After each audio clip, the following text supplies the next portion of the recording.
अभी जो तेलंगाना प्रदेश में माहौल जो बना के रखा है, इसके वजह भारतीय जनता पार्टी और एमआईएम टीआरएस ये तीनों मिलकर तेलंगाना समाज में एक विभाजन ला लेके राजनीति में कुछ फ़ायदा उठाने के लिए कोशिश कर रहा है।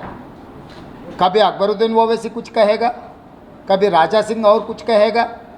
ये दोनों को अंदर डालने के लिए तैयार होना है प्रदेश सरकार ने, वो लोग तैयार नहीं है। इसीलिए तेलंगाना समाज ये दो पार्टियों के नेता जो भाषण दे रहा है, वो भाषण को ध्यान से सुनना है। जब ज़रूरी है बाहर आके कहना ही पड़ता गलती को गलत है बोल के, कि इसीलिए हम लोग ये बात कहना चाह रहे हैं, अगर भारतीय जनता पार्टी सचमुच ये हिंदू कल्चर के, हिंदुस्तान कल्चर के वारिस हुआ तो राजा सिंह को आप खुद ले जाकर पुलिस स्टेशन में उनको जमा कर दो, क्योंकि इतने बुरे भाषा किसी के ऊपर नहीं बोल सकते। वो अपने देश का या दूसरे देश का, अपने मत का और दूसरे मत का, ये सब नहीं देखना है।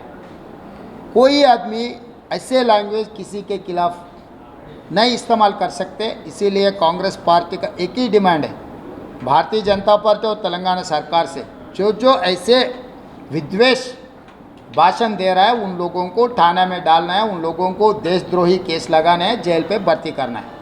ये एक नाटक है। सुप्रीम कोर्ट गाइडलाइंस सबको पता है, टाइम एंड अगेन ये बातचीत चल रहा है।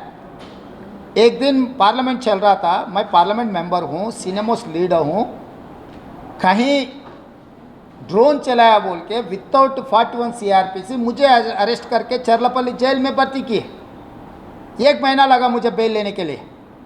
जब मेंबर ऑफ पार्लियामेंट होकर, पार्लियामेंट जब चल रहा है, विदाउट स्पीकर परमिशन मुझे अरेस्ट करके रिमांड कर सकता है। जब भी 41 सीआरपीसी नोटिस नहीं दिए, मेरा कंटेम्प्ट केस हाईकोर्ट में पेंडिंग पड़ा हुआ है। जब मेरा केस पुलिस डिपार्टमेंट के खिलाफ, साइबराबाद कमिश्नर के खिलाफ कंटेम्प्ट केस चल रहा है, उन लोगों को पता नहीं है क्या 41 सीआरपीसी नोटिस देना है, सुप्रीम कोर्ट गाइडलाइंस है। इसका मतलब बीजेपी और टीआरएस के बीच में एक अंडरस्टैंडिंग है, हम ये काम करेगा, आप ये भाषण बोलो, आपको भी फ़ायदा मिलेगा आने वाले चुनाव में, हमको भी फ़ायदा मिलेगा। क्योंकि जब दुब्बा का इलेक्शन आया था ऐसी माहौल बना है, जब हुजूराबाद बाई इलेक्शन आया था यही माहौल बना है, ग्रेटर हैदराबाद जीएचएमसी इलेक्शन आया था यही माहौल बना है हिंदू मुसलमानों के बीच में। अकबर साहब और कुछ कहेगा, बंडी संजय साहब और कुछ कहेगा। इसका मतलब जब जब चुनाव आएगा तब तब एमआईएम, टीआरएस और बीजेपी ने सब मिलकर कांग्रेस पार्टी को ख़त्म करने के लिए, साइडलाइन करने के लिए ये लोग कोशिश कर रहा है। ये लोग जानकारी करना, ये लोग कैसे सोच रहे, कैसे काम कर रहे हैं, सब सारे सोचना।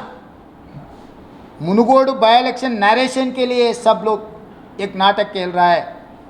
ये नाटक में हिंदू मुसलमानों के बीच में विभाजन करने के लिए भारतीय जनता पार्टी कोशिश कर रहा है, उसको एमआईएम टीआरएस मदद दे रहा है। इसीलिए कांग्रेस पार्टी जो हैदराबाद के तरक्की, निज़ाम के बाद हैदराबाद का तरक्की कांग्रेस ने किया, कम्युनल वायलेंस ख़त्म कर दिए, outer ring road, international airport, IT firms, pharma firms and educational institutes, health hub हम बनाए, लाखों बेरोजगारी युवता को हम नौकरी दिलाए, लाखों करोड़ों रुपए यहाँ पर हम लोग इन्वेस्टमेंट्स लाए। एक बार लैंड ऑर्डर फेल हो गए तो कोई इन्वेस्टमेंट आने वाले नहीं है। इन्वेस्टमेंट नहीं आएगा तो युवता को नौकरी नहीं मिलेगा।